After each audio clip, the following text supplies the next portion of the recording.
And this is just one miracle that we can come here together in the hills of Slovenia and glorify God by the name. So,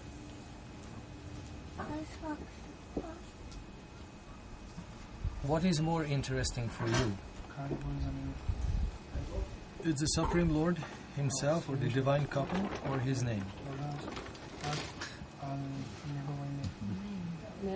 What is more?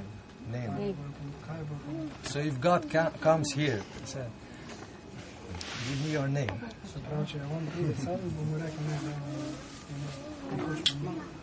Because we are more familiar with the name. Well, I don't know about others, but we have been introduced to the Holy Name. And actually this is something very unique. This chanting process is very unique. Because there are some traditions where they don't give the name. They don't pronounce the name of God. Right? Because they say it's so sacred. But in our tradition it is said, Haribo! Chant the names. Glorify the Lord by the name. Why the name is so important? Because you are, if we start from our present situation, we are identified by our name, right? So giving names is very important. You as practicing mothers and fathers, you know how you are engaged when you expect the baby. How you are engaged. What name should we give? Right? Oh, maybe like this, maybe like that. Indian, Slovenian, Croatian, traditional. You are engaged in finding the proper name. When the child comes, you feel, yes, she or he is according to the name. Right? So the girl or the boy fits very much our imagination. But this is not so simple, because the name also has a message. The name carries like a duty for this whole lifetime. In the same way, if we receive our names in our spiritual tradition, so this is not only a family identification, but it's a spiritual identification, then you have a program for this lifetime. Right? So let's take your name, for example. Aravinda, this is like the lotus flower. The lotus flower is the example, the symbol of purity, perfection, divinity. Also the bud of the lotus is just like the symbol of the unmanifest universe. And the open lotus is just like the sun. So, and the very special quality of the lotus that it grows from the mud, but it's always above the waters, right? So much pure that however, it doesn't matter where it takes the roots, it is always above the level of the water. And lochan means the eyes, right? So if somebody has beautiful eyes in Indian tradition, he is called Padmalochan. Like his eyes are like the petals of a lotus flower. But even if sometimes a child is blind, the mother calls the child Padmalochan because of love. Even blindness or the lack of something, lack of ability to see, turns into a glorified quality by the mother, by the motherly affection. So, in the same way, your name gives you a program for this whole lifetime. You must obtain such a purified vision like a lotus flower. So receiving a spiritual name in our tradition is so important because we can identify with the name. And if somebody comes and approaches and tells your name, immediately you are connected, you pay your attention. Right? So in the same way, God has many names. And there are some primary names and there are some secondary names.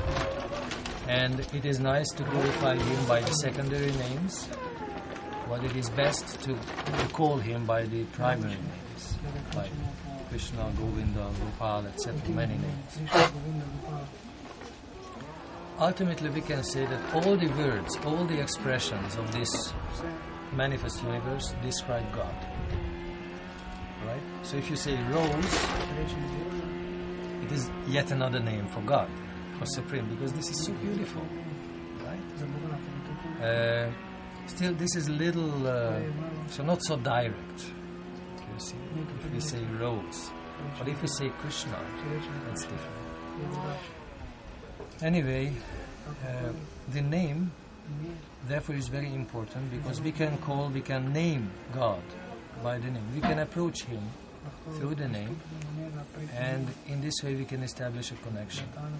Just like the parents are very fond of calling their children by the name, in the same way it's very good to call the Supreme Father, the Supreme Lord, by the name. So, but I think you are all qualified and you have your experience concerning the holy name, so why should we enter more into details? We should try, we should feel the higher taste of the holy name, and through this, according to Mahaprabhu's teachings, through this we can approach the Supreme. So name is just like conveying, connecting you and the Supreme. And this is not only a practice, this is also a goal.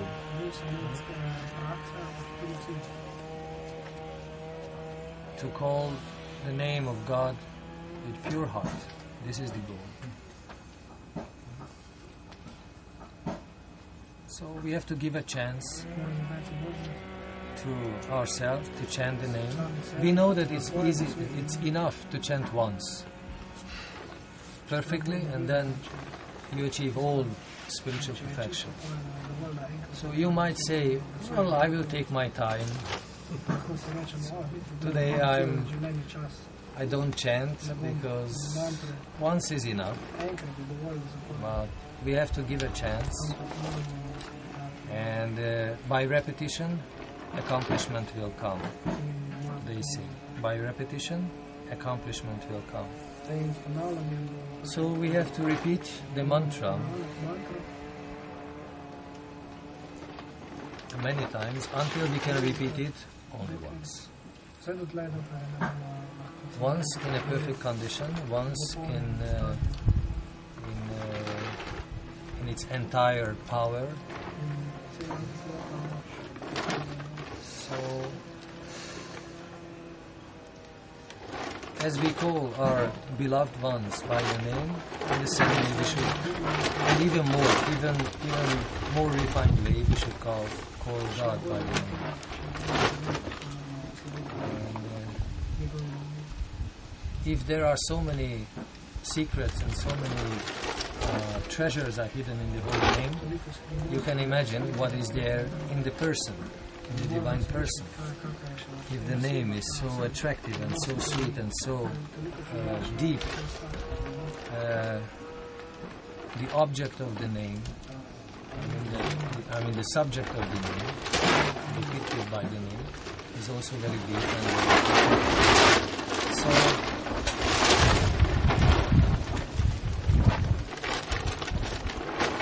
Chanting is one way, service is another way, meditation is a third way, association is yet another way.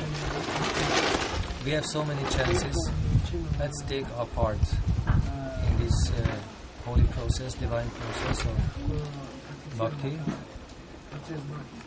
touch the essence.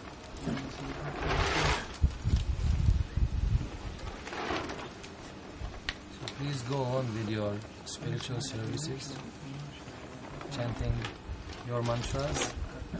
This will help you and help the whole universe to be more complete. They say that every accomplished mantra is just another victory over illusion.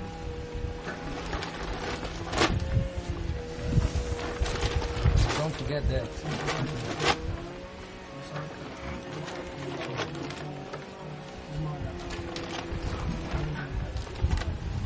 Maybe you have something to add to the names.